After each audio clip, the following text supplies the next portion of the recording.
1 February 1689ला महाराष्ट्राच्या भूमीवर एक अघोरी घटना घडली. छत्रपती संभाजी महाराज मराठ्यांचे पराक्रमी सेनानी आणि शिवरायांचे थोर पुत्र यांना त्या औरंगजेबाने कैद केले आणि पुढे 40 दिवस त्यांच्यावर भयंकर अत्याचार केले. पण तरीही महाराजांनी धर्म परिवर्तनाला नकार दिला आणि हिंदवी स्वराज्याच्या सन्मानासाठी मृत्यूलाही सामोरे गेले. अखेर 11 मार्च 1689 रोजी औरंगजेबाच्या आज्ञेवरून त्याच्या सैनिकांनी त्यांचे डोळे फोडले, जीभ छाटली आणि त्यांच्या शरीराचे तुकडे करून इंद्रायणी भीमा नदीच्या काठावर फेकून दिले. आणि त्या औरंगजेबाने फर्मान काढला, जर कोणीही महाराजांच्या शरीराला हात लावला तर त्यालाही मृत्यूला सामोरे जावे लागेल. त्यामुळे गावकऱ्यांमध्ये भीतीचे वातावरण होते. लोक भीमा नदीच्या काठावर जायला सुद्धा तयार नव्हते. रात्रीची सकाळ झाली आणि सकाळी जनाबाई पलटीण नावाची एक स्त्री भीमा नदीच्या काठावर धुणी धुण्यासाठी आली होती. तिला संपूर्ण नदीकाठ रक्तामासाने भरलेला दिसला. ते पाहून तिला खात्री पटली, हे आपल्या शंभूराजांच्या शरीराचे तुकडे आहेत. कारण तिला कुणीतरी सांगितलं होतं, औरंगजेबाने महाराजांच्या शरीराचे तुकडे करून नदीच्या काठावर फेकले आहेत. तिला अश्रू अनावर झाले. ती गावाकडे पळत सुटली. तोपर्यंत ही बातमी वाऱ्यासारखी पूर्ण गावात पसरली होती. सगळं गाव गोळा झालं होतं. लोक आपापसात कुजबुजत होते. आपल्या शिवबाच्या लेकराचं म्हणजे शंभूराजाचं शरीर आपल्या गाव शिवारावर पडले आणि आपण गप्प राहून नुसता बघत बसायचं, काहीच करायचं नाही. त्यावर बाजूला बसलेला गोविंद महार लांबूनच म्हणाला, खरं आहे तुमचं, लय उपकार आहेत आपल्यावर, या मुलकावर शिवबांचं, आणि आज त्यांच्याच लेकराचा आतडी कोतळा आपल्या शिवारावर पडलाय आणि आपण मात्र मूग गिळून गप्प बसायचं. नाही नाही. त्यावर दामाजी पाटील बोलले, गावकऱ्यांनो, तुम्हाला वाटते त्यापेक्षा कितीतरी पटीने जास्त वाईट मलाही वाटते. शंभूराजांसाठी माझाही जीव तुटतोय. पण मुघल सैनिकांनी आपल्या परिसरात गस्त वाढवली आहे.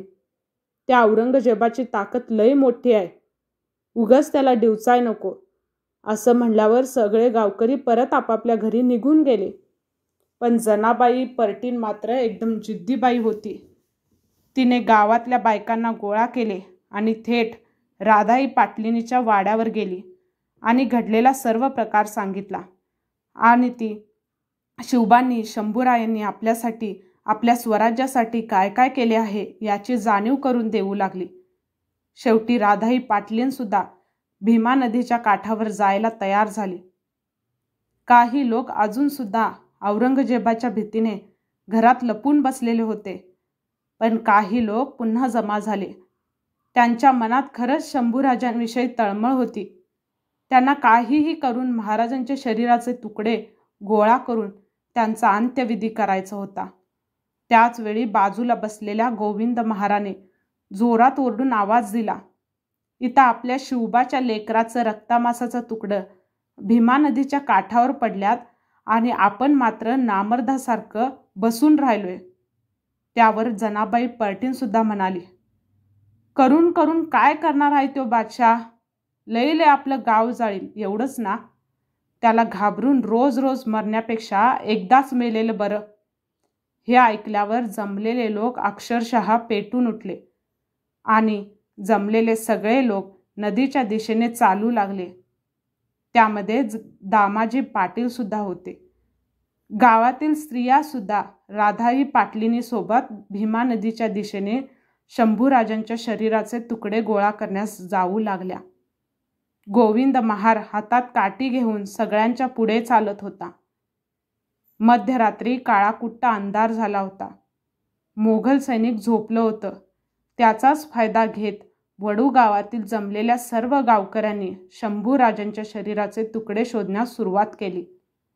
दामोजी पाटलांनी काही तरण्या पोरांना मुघल सैनिकांवर पाळत ठेवण्यास उभे केले होते. कोणी येत नाही ना याकडे लक्ष ठेवण्यास सांगितले. इकडे शोधाशोध सुरूच होती. काही वेळातच त्या नदीच्या काठावर गावकऱ्यांना शंभूराजांच्या हातांचे, पायांचे, कानाचे असे वेगवेगळे शरीराचे तुकडे सापडू लागले. महाराजांच्या शरीराचे ते तुकडे घेऊन गावकरी परत गावात आले. परत आल्यावर सर्वांना एकच प्रश्न पडला की चिता कुणाच्या जागेत रचायची. त्यावेळी गर्दीमध्ये असलेले गोविंद महार पुढे आले आणि आपल्या जमिनीकडे बोट दाखवत म्हणाले, इथं या जमिनीत द्या अग्नी शंभूराजांना. समजा उद्या औरंगजेबाचं संकट आलंच तर आम्ही कुठं बी निघून जाऊ. आम्हा गरिबांच्या ताटामध्ये हात घालून घुगऱ्या खाणारा राजा म्हणजे आपला शंभूराजा. द्या अग्नी शंभूराजांना या जमिनीवर. आमचं भाग्यच ते. त्याच ठिकाणी लाकडाचा सरण रचला गेला आणि शंभूराजांना अग्नी देण्यात आला. ज्या शंभूराजांनी रयतेसाठी बलिदान दिलं त्या राजाचा त्याग आठवून संपूर्ण गावांना हंबरडा फोडला. लोकांच्या डोळ्यातून अश्रूंच्या धारा वाहत होत्या. पहाट झाली. सूर्य बाहेर पडायच्या आत गावकरी परत नदीकडे धावले आणि शंभूराजांचे रक्षाविसर्जन भीमा नदीच्या पात्रात केले. आजही इंद्रायणी भीमा नदीच्या काठावर गेल्यास म्हणतात की त्या ठिकाणी संभाजी महाराजांच्या बलिदानाची आठवण होते आणि जणू हवा देखील त्यांच्या शौर्याचा जय जयकार करत असते. किती सोसले आपल्या राजानं. काय दुर्बुद्धी सुचली त्या गणोजी शिर्केला आणि त्यानं आपल्या राजाचा पत्ता त्या मुघलांना दिला. जरा विचार करा, जर त्या दिवशी महाराज सापडले नसते तर आपला इतिहास किती वेगळा असता. जय जिजाऊ, जय शिवराय, जय शंभूराजे. हर हर महादेव.